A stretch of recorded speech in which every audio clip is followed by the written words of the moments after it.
Mercoledì 24 maggio, Santi Donaziano e Rogaziano martire. È il 144esimo giorno dall'inizio dell'anno, ne mancano 221 al termine. Il sole sorge alle 5:31, tramonta alle 20:44. La luna si leva alle 9:05, tramonta a mezzanotte e 40.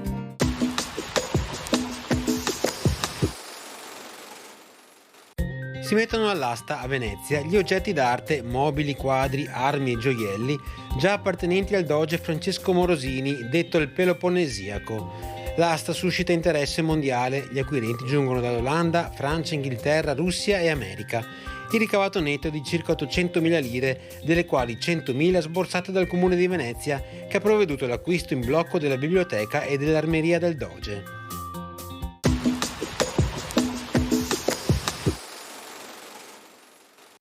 Le previsioni per domani: tempo da instabile a variabile, con maggiori addensamenti nuvolosi, specie sulle zone interne fino al mattino, schiarite più significative in seguito e comunque più presenti nell'arco della giornata sulle zone costiere. Precipitazioni, probabilità nel complesso medio-alta sulle zone montane e pedemontane, nulla o molto bassa sulla costa, bassa sul resto della bassa pianura, medio-bassa altrove. Specie sulle zone interne sono infatti attesi fenomeni sparsi anche a carattere di rovescio o temporale, in diradamento a partire dalla mattinata.